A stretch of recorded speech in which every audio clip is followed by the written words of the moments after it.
오늘 하나님 말씀 에베소서 6장 10절부터 18절까지 말씀입니다. 1950년부터 1953년까지 한국 전쟁사를 아는 사람들은 인천 상륙작전으로 전쟁이 끝난 것을 다 아실 겁니다. 그런데 그 후로도 전투는 계속됐고, 그리고 종전선언을 한 다음에도 지리산에 공비들이 숨어서 공격하면은 경찰서가 불이 나기도 하고 군인이 죽기도 하고 그렇습니다. 크리스찬들도 이미 이긴 전쟁을 싸우고 있습니다. 예수 그리스도께서 십자가에서 이루신 그 승리를, 그래서 전쟁은 이미 끝났습니다. 그러나 전투는 지금도 계속됩니다. 그래서 개인이나 교회가 이길 때도 있고 질 때도 있습니다. 그래서 바울이 지금 두 개의 큰 명령을 하는데, 굳게 서라, 그리고 전신갑주를 입으라. 둘 다 2인칭 복수 명령형입니다. 개인뿐만 아니라 교회가 함께 공격받기 때문에 그렇습니다. 특별히 교회 지도자를 공격해서 교리 부패, 도의 부패하게 만듭니다. 이단에 빠지고 돈과 성, 명예에 빠뜨립니다.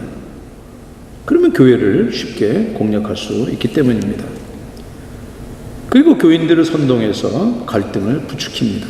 그래서 성령이 하나 되게 하시는 것을 찢어버립니다. 이민교에서 상당히 성공을 거둔 마귀의 전략입니다. 그래서 결국 교회가 존재하는 이유와 목적이 영혼을 구원하고 제자 만드는 일인데 그 일 못하도록 그렇게 만들어버립니다. 우리가 모든 일을 다 귀신의 작용이라고 보는 것만큼이나 악한 영에 무지하는 것은 어리석은 일입니다. 우리가 성령이 하나 되게 하시는 것을 굳게 지키고 그리스도의 몸을 세우려면은 교회가 거짓된 가르침뿐만 아니라 성도들 간에 대립하고 갈등하고, 그리고 그 밑에 깔려있는 분노와 교만, 그리고 무엇보다도 그 뒤에 숨어서 그것들을 조작하는 악한 영을 알아보고 우리가 대적해야 됩니다. 여러분들 로마 영화 보시면은, 로마 시대 영화 보시면 로마 군대들은 개인이 무장할 뿐만 아니라 대오를 갖춰서 함께 전쟁에 임합니다. 전투에 임합니다. 그래서 방패로 쫙 막아가지고 위까지 다 막고, 그래서 날아오는 불화살도 다 막고 전진해서 전투에 승리를 거둡니다. 그리스도의 군사들도 주님이 주신 무장으로 각자 무장을 갖추고 대우를 맞춰서 우리들이 악한 영에 대적해야 됩니다. 하나님 말씀 에베소서 6장 10절부터 18절까지 교독하시겠습니다. 끝으로 너희가 주 안에서와 그 힘의 능력으로 강력하여지고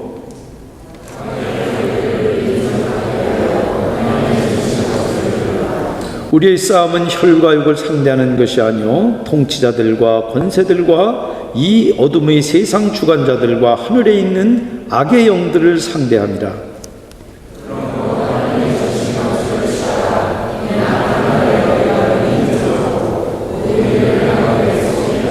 그런즉 서서 진리로 너희 허리띠를 띠고 의의 호심경을 붙이고 모든 것 위에 믿음의 방패를 가지고 이로써 능히 악한 자의 모든 불화살을 소멸하고. 18절 같이 읽겠습니다. 모든 기도와 간구로 하되 항상 성령 안에서 기도하고 이를 위하여 깨어 구하기를 항상 힘쓰며 여러 성도를 위하여 구하라. 잠깐 기도하시겠습니다. 성령 하나님, 이 시간 우리들의 영의 눈을 열어주시옵소서. 그래서 우리들의 영적 실체를 바라볼 수 있게 하시고, 주님이 우리들을 위해서 입혀주시는 무장으로 영적 전투에 임할 준비를 갖추는 시간 되게 우리를 주장해 주시옵소서. 우리가 유단선 타고 있는 것이 아니라 군함을 탄 주의 군사들인 것 깨닫게 하시고, 우리들이 각자 맡은 역할 하나님 앞에서 하나님 백성으로, 하나님의 군사로 담대하게 준비되는 그런 시간 되게 하여 주시옵소서. 예수님의 이름으로 기도합니다. 아멘. 지금 이 편지 받는 에베소는 아데미 여신을 숭상하는, 그래서 지금도 특히 이 과거에 에베소에 있던 그 지방에 가면은 아데네 신전이 있습니다. 그래서 악한 영을 이용해서 점을 치고 마술하는 그런 문화입니다. 사도행전 19장 13절 이하에 보시면은 그 에베소에 먼저 와서 살고 있던 유대인들 중에 제사장 스게와와 7 아들이 있는데 바울이 하는 걸 흉내내면서 귀신을 쫓아냅니다. 바울이 전하는 예수의 이름으로 명하노니 악귀야 나가라. 내가 예수도 알고 바울도 아는데 너는 누구냐? 악귀가 올라타서 누르니까 벗은 채로 달아납니다. 그런 일들이 에베소에 흔했고, 제가 어렸을 때 한국에 복음 전도 폭발이 일어났을 때 이런 일들이 흔했습니다. 그 일로 인해서 많은 에베소 사람들이 예수를 믿습니다. 그 중에 마술사들도 자기들이 애지중지하던 그 마술책들, 여러분들 지금 같은 이런 책이 아닙니다. 그 당시 책은 파우치나 파피루스 같은 굉장히 비싼 것들입니다. 그런 것들을 공개적으로 많은 사람들이 본 앞에서 이 모닥불을 펴가지고 다 불태워버리기도 합니다. 그래서 지금 사도 바울이 지금 영적 전투에 대한 이야기하는 것이 전에 믿던 그 영을 겁낼까봐, 그래서 지금 바울이 이런 권면을 할까요? 본문 어디도 그런 내용이나 암시도 없습니다.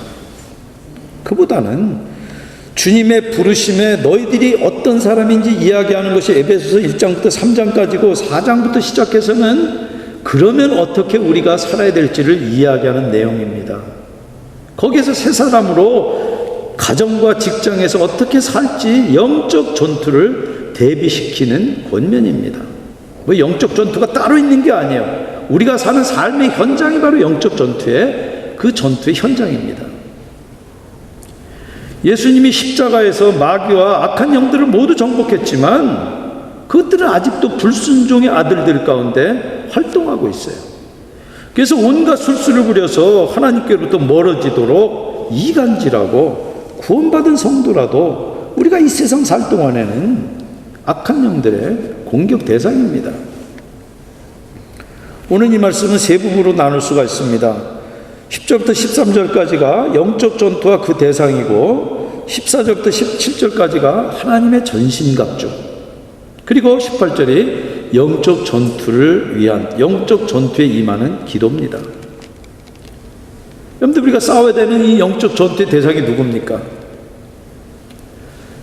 여러분들, 마귀의 첫 번째 속임수는 자기가 존재하지 않는다고 믿게 만드는 거고, 그 점에서는 마귀가 현대사회에 굉장히 성공적으로 그 임무를 수행하고 있습니다. 여러분들, 세상은 절대 뉴트럴하지 않습니다. 예수 믿는 사람에 대해서 적대적입니다. 특별히 여기 지금 졸업한 분들이 많은데 미국에서 공부해 본 분들은 미국의 아카데미에서 공부한다는 것이 얼마나 적대적인 환경인지를 날마다 경험합니다. 애굽이 모세를 미워한 것처럼 세상은 크리스천들을 미워합니다. 그런데 도대체 우리를 미워하는 그 적이 누군지, 그리고 어디 있는지 파악한다는 것이 쉽지 않습니다. 그래서 사도 바울이 12절에 우리의 싸움은 혈과 육을 상대하는 것이 아니요, 몸뚱아리가 있고 그래서 찔러서 피가 나고 그러면 적을 알 수 있는데 그게 아니라는 거예요. 그럼 김기동이 이야기하는 것처럼 귀신입니까? 우리가 맨날 귀신하고 싸우는 겁니까? 그는 하늘을 다스리는 공중권세 잡은 자, 그리고 이 에베소서 다른 부분에서는 그 악한 자 호포넬로스라고 이야기를 해요. 또 어떤 사람들은 공산주의라고 이야기하는데, 공산주의가 지금 마귀입니까? 자본주의도 물질주의에서 나온 공산주의의 쌍둥이입니다. 여러분들, 세상에서 우리가 죄라 부르는 것 말고도 훨씬 더 많은 악이 이 세상에 존재합니다. 근데 그 악은 절대 국민학생들이 공산주의자 그리라 그러면은 빨간 뿔 달린 그런 귀신 그리는 것처럼 그런 모습이 아니에요. 고린도후서 11장 14절에 사탄도 자기를 광명의 천사로 가장해요. 그래서 바울은 여기 11절에 그 적을 마귀의 관계, 우리가 볼 수 없고 악이라고 부르지만 형태가 없는 그 적, 선으로까지 그래서 가장해서 우리가 쉽게 속는 그 적이 있다는 거예요. 그런데 마귀가 일하는 방법이나 수단을 우리는 볼 수가 없습니다. 그런데 결과가 나타나면 그때 압니다. 야, 이거 내가 효과적인 방법인 줄 알고 그렇게 받아들였는데 그 악이 그 뒤에 숨어 있는 것을, 여러분들, 그리고 그 악은요 저 바깥에만 있지 않습니다. 이 안에 많이 있습니다. 그래서 나는 참 바르게 했다고 생각했는데 가만 보니까 그 뒤에 더 악한 내가 숨어 있는 것을 깜짝 놀라면서 발견하는 때가 얼마나 많은지 모릅니다. 나는 의로운 분노라고 그래서 지금 이 악한 것을 내가 의로운 분노를 낸다고 생각했는데 그 뒤에 가만 보니까 내 악한 의도나 악한 이익이 그 뒤에 숨어 있는 것을 얼마나 자주 느낍니까?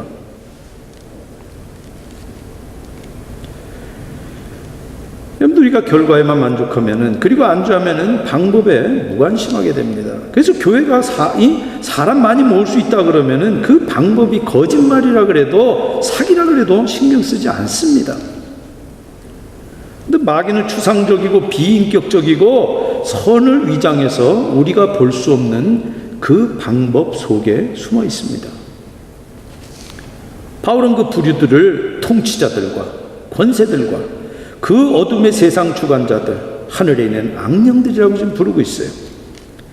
악처럼 보이지 않도록 빛으로 가장한 악, 선한 모습을 하고 조용히 순진한 것 같은데 생명을 파괴하는 악이 있어요. 그런데 마틴 로이드 존스 목사님은 현대교회가 부실한 이유를 마귀를 자꾸 잊어버리기 때문이라고 이야기합니다. 그래서 마귀가 쏘아대는 불화살을 무시하기 때문에 불화살 맞고도 불화살 맞은 줄을 모르기 때문에 무기력하다는 거예요. 여러분, 어둠의 권세는 악하고 강하고 교활합니다. 거기에 비해서 우리는 너무나 순진하고 나약하기 짝이 없습니다. 그래서 여러분들 스스로 한번 이렇게 분석을 해보세요. 내가 언제 영적 전투에서 내가 패배했던가 분석해보면은 대부분은 우리가 지금 맞서고 있는 이 적이 얼마나 강력한지 그 무시하거나 잊어버릴 때, 그리고 자기 힘으로 내가 싸워보려고 할 때 반드시 집니다. 어리석게 자기 자신을 과신하기 때문에 이까지 거는 내가 해볼 수 있어. 그러다가 거기 들어갔다가 먹이가 되는 겁니다. 하나님의 능력만이 마귀의 그 힘과 악함과 교활함을 거기서부터 우리를 지키고 우리를 이길 수 있게 하는 힘과 능력이 됩니다. 여러분들, 통치자들과 권세가 얼마나 강합니까? 그 악한 히틀러 정권이 전 유럽을 전 세계를 그 전쟁의 도가니 속에 빠뜨리고 얼마나 악이 흉흉하도록 만들었습니까? 그러나 히틀러는 흔적도 없이 지금 사라졌습니다. 하나님과 비교할 수 있는 악한 것은 이 세상에 존재하지 않습니다. 하나님의 그 능력은 예수 그리스도를 죽은 자 가운데서 살리시고 하늘 보좌에 앉으시는 그 능력이에요. 그렇기 때문에 사도 바울이 지금 두 가지를 공고합니다. 10절에 주 안에서와 그 힘의 능력 안에서 강건하여져라. Be strong in the Lord. 너한테는 그런 능력도 힘도 없으니까 주 안에서 강력해져라. 그리고 10절에 더 구체적으로 그럼 어떻게 강력해지느냐? 하나님의 전신갑주를 입으라. 여러분들, 이 말을 잘 보시기 바랍니다. 사도 바울은 지금 하나님께로부터 오는 능력과 인간적이 해야 되는 일들을 지금 하나로 묶고 있어요. 힘의 능력은 분명히 하나님으로부터 옵니다. 그 힘의 능력이 없으면은 우리가 이기기는커녕 지탱도 못해요. 전선도 못 갖춰요. 그러나 여전히 주 안에서 그 능력 안에서 우리가 강하게 될 필요가 있어요. 그래서 동사가 이게 피동형입니다. 주 안에서 스스로 강해지라. 주 안에서 스스로 힘을 얻으라. 마찬가지로 전신갑주를 입으라는 것도 전신갑주는 다 하나님의 것이에요. 그러나 전투에 하나님이 아무리 좋은 갑옷을, 아무리 완전한 갑옷을 준비해 놓으셔도 우리가 그거 입어야 돼요. 그리고 적을 알아보고 전투에 나가야지 무방비 상태로 하나님이 좋은 갑옷 나셨다 그거 전시해 놓고 나갔다가는 다 전투에서 패할 수밖에 없습니다. 그런데 사도 바울은 전도하는 동안에 이 선교 여행을 3번 하고 나중에는 로마로 이렇게 붙잡혀가는 그 과정에 전부 로마 군인들을 수도 없이 만났습니다. 그리고 지금 이 편지를 기록하고 있는 이 당시도 바로 옆에 로마 군인과 함께 사슬로 묶여 있어요. 그래서 바로 우리가 안 읽었지만 20절에 나오는 그 쇠사슬이 바울을 묶어가지고 함께 묶여 있는 그 군인의 사슬이에요. 물론 간수 역할을 하는 군인하고 전투에 임하는 군인이 무장이 다르지만은 사도 바울은 지금 오늘 이 자기가 함께 있는 군인으로부터 이 말씀의 영감을 끌어내고 있습니다.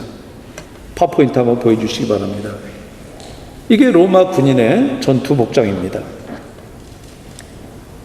물론 대우를 갖출 때는 긴 창이 추가되지만은 근접 전투할 때는 이렇게 단검과 방패로 무장을 합니다. 대우를 갖출 때는 창으로 공격하고 방패로 날아오는 불화살을 맞습니다. 바울은 지금 그 다음 파워포인트요. 6가지 지금 영적 무장을 지금 이야기를 합니다.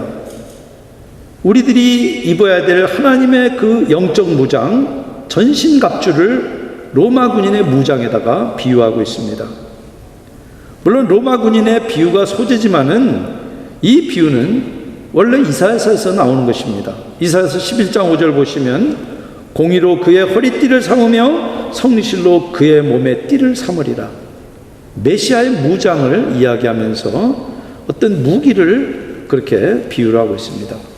첫 번째 무장은 진리의 허리띠입니다. 그 다음 파워포인트, 그 다음 거 보여주시기 바랍니다. 진리의 허리띠입니다.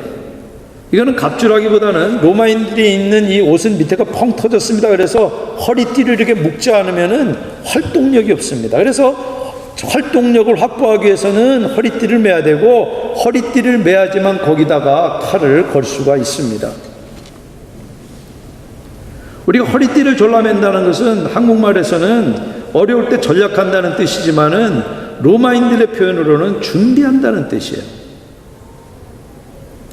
성도의 허리띠는 바로 진리입니다.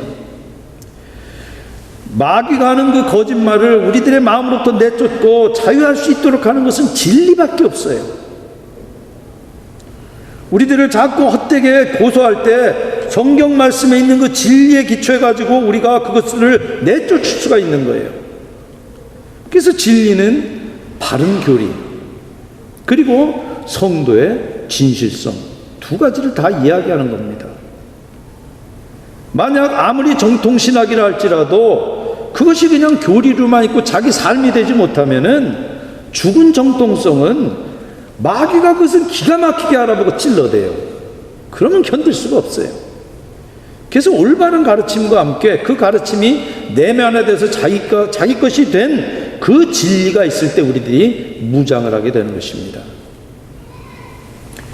두 번째 무장은 의의 호심경입니다. 호심경은 갑옷이에요. 근데 이사야서 59장 17절 보시면은 다음 포인트요. 공의를 갑옷으로 삼으시며 이게 지금 메시아의 무장을 또 표현하는 것입니다. 그런데 하나님과의 올바른 관계만큼 더 큰 영적 보호는 없습니다. 그 다음 표현 로마서 8장 1절 보시면은 그러므로 이제 그리스도 예수 안에 있는 자에게는 결코 정죄함이 없나니 34절에 누가 정죄하랴 죽으실 뿐만 아니라 다시 살아나신 이는 그리스도 예수시니 그는 하나님 우편에 계신 자요 우리를 위하여 간구하는 자시니라. 사탄이 어떤 불화살을 쏜다 할지라도 그래서 우리의 양심을 찌른다 할지라도 그것들을 다 막아주는 호심경 그 갑옷이 바로 예수 그리스도께서 우리에게 입혀주시는 십자가에서 이루신 하나님의 공의예요. 그리고 진리와 마찬가지로 이 의도 두 가지가 결합이 돼요. 하나님이 입혀주시는, 그래서 우리의 지나간 이 과거의 잘못들, 죄를 다 완전히 용서받은 것과 함께 그 의가 우리 삶 가운데 몸에 배도록 돼 있는 그 의가 있을 때 어떤 불화살도 꿰뚫을 수 없는 갑옷이 되는 것입니다. 세 번째 무장은 복음의 신입니다.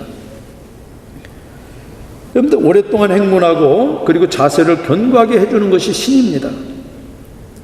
그리고 여기 성도의 신은 평안의 복음이 준비한 것이라고 이야기를 합니다. 여러분들, 언제나 우리는 화평케 하시는 예수 그리스도를 증거하고 대답할 준비가 돼 있어야 돼요. 그것이 단지 전도와 선교만이 아닙니다. 성도들이 삶의 현장에서 뚜벅뚜벅 그 믿음의 걸음을 걸어가는 그 삶을 상징하는 것이 바로 신발이에요. 마귀는 복음의 신을 두려워하고 증오합니다.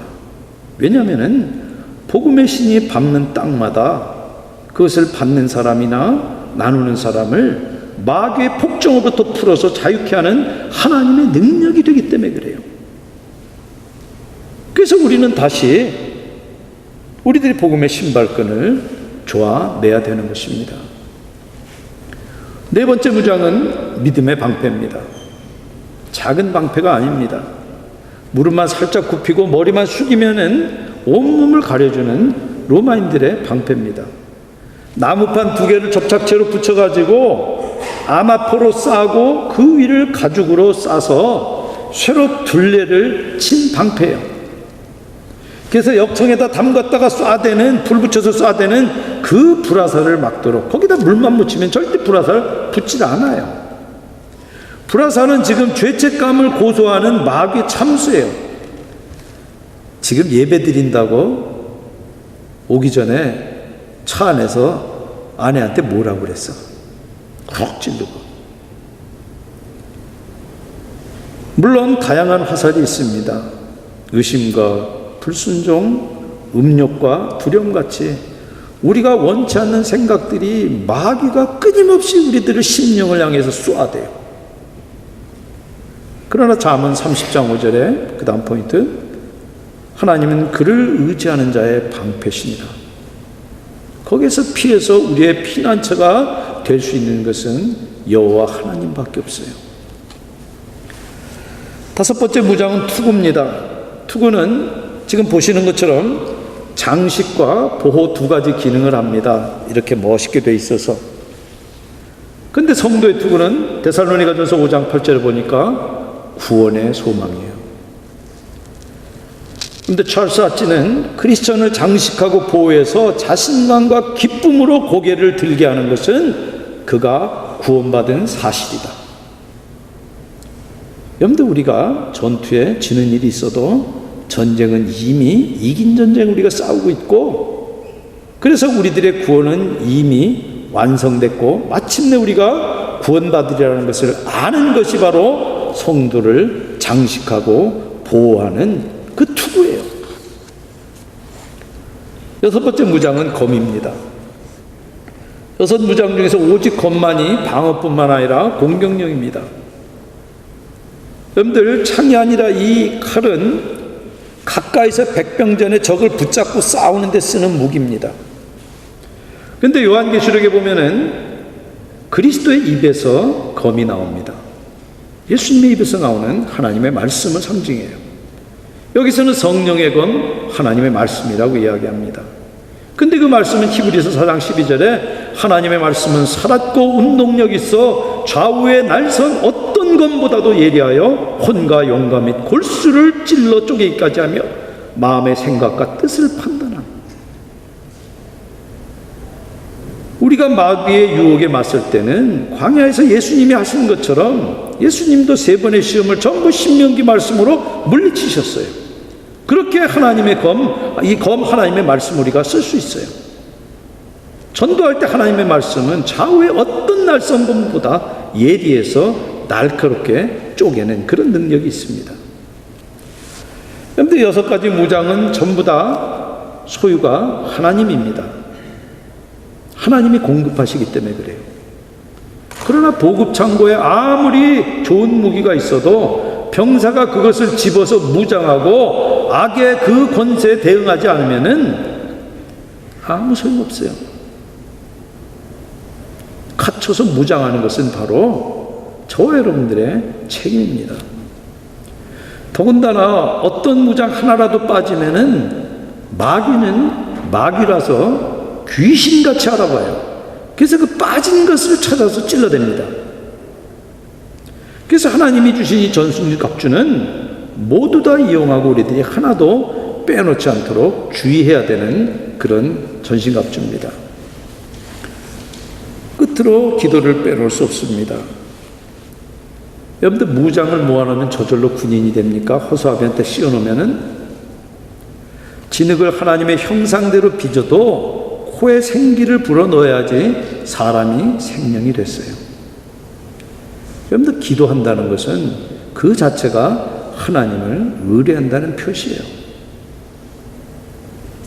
게다가 지금 성령 안에서 하는 기도, 성령에 의해서 고무되고 성령의 인도받는 그 기도예요. 하나님의 말씀은 성령께서 우리 안에서 우리들 손에 들려주시는 무기예요. 그리고 또 다른 손에 기도라는 무기를 들려주시면서 우리로 하여금 영적 전투에서 우리들로 당당히 나가서 승리하도록 우리들을 격려하고 있는 거예요. 저는 군대 생활을 철책선에서 했습니다. 저 강원도 원통이라고 하는 곳에 철책선에서 근무를 했는데 하도 들어가지고 제가 설교하는데 이 이야기가 번쩍 뜨더라고요. 메가더 장군이 했던 말인데, 작전에 실패한 지휘관은 용서할 수 있어도 경계에 실패한 지휘관은 용서할 수 없다. 투입전 기도에 들어가기 전마다 복창했던 말이에요. 주의 군사에게도 가장 중요한 것은 18절에 깨어 있으라. 보초 쓰면서 졸지 말고 딴짓하지 말아라. 경계를 늦춰서는 안 됩니다. 마귀는 지금도 우는 사자처럼 삼킬 자를 두루찾고 있고, 거짓 교사들은 지금도 이리처럼 낚아챌 자를 찾아다니고 있어요. 지난주에도 우리 집사님들이 사는 그 단지에 하나님의 교회, 또 여기 여호와의 증인, 이 사람들이 전도지 가지고 돌아다녔어요. 안전한 곳은 없어요. 그리고 무엇보다도 우리가 알지 못하는 사이에 주님께서 오시지 않으려면은 깨어 있어야 됩니다. 경계를 늦춰서는 안 됩니다. 특히 기도해야 할 때 잠든 그 세 제자처럼 깨어 기도해야 될 때는 왜 그렇게 졸린지 몰라요. 그래서 예수님도 깨어 있으라. 근데 무장하지 않은 채 코 골던 그 세 사도는 모두 다 주님의 십자가 앞에서 달아나고 부인하고 저주까지 합니다. 그런데 주님을 기다리고 우리의 힘을 새롭게 하는 것은 기도밖에 없습니다. 그 기도가 없으면 우리는 그 악한 힘에 맞서기에는 너무나 나이브하고 너무나 무기력합니다. 우리 교회 도서관에 C.S. 루이스가 쓴 스크루테이프의 편지라는 조그만 책이 있습니다. 마귀 스크루테이프가 조카 마귀 윈 워드에게 어떻게 그리스도인을 유혹하고 공격할지 코치한 내용이에요. 잘 보시면은 기가 막힌 인사이트가 있어요. 거기 이런 내용이 나옵니다. 그리스도인이 자기가 영적으로 괜찮은 사람이라고 생각하는 순간부터 그리스도인은 하나님보다 자기 믿음을 의지합니다. 그래서 자기 믿음을 과신해서 자기는 별 문제 없고 설령 문제가 있어도 그거는 대수롭지 않게 여깁니다. 그래서 모든 문제의 원인을 이건 교회 때문이야, 이거는 박한주 목사가 설교를 이상하게 해서 그래, 이거는 우리 K그룹은 김 집사 때문에 그래, 그렇게 바깥으로 손을 돌리게 남 탓하고 교회 탓하게 만듭니다. 그게 바로 마귀가 노리는 순간이에요. 영적 교만을 부추겨서 남의 약점과 문제 주목하게 하고 자기는 별 문제 없게, 그러면 결국 영적으로 교만한 사람은 모든 것을 판단하는 결정, 자기 기준이 자기가 그 기준이 되는 거예요. 하나님의 자리에 자기가 올라가는 거예요. 바로 그런 사람을 이용해서 성도의 교제 코이노냐를 깨고 교회 안에서 분란을 일으키면은 이민교에서 마귀가 성공적으로 수행하고 있는 그 일을 어디서나 성공적으로 수행할 수가 있어요. 근데 그게 남의 얘기가 아니고 남의 마음에서 벌어지는 것이 아니라 바로 여기, 그리고 여러분 마음에서 얼마든지 벌어질 수 있는 일입니다. 우리가 그런 자리에 떨어지지 않으려면 깨어서 주의 능력으로 강건해지고 하나님의 전신갑주를 입는 수밖에 없어요. 그 사도의 명령에 즉각 우리가 순종하는 수밖에 없어요. 그런 저와 여러분들 다 되시기를 주님의 이름으로 축원드립니다. 기도하시겠습니다.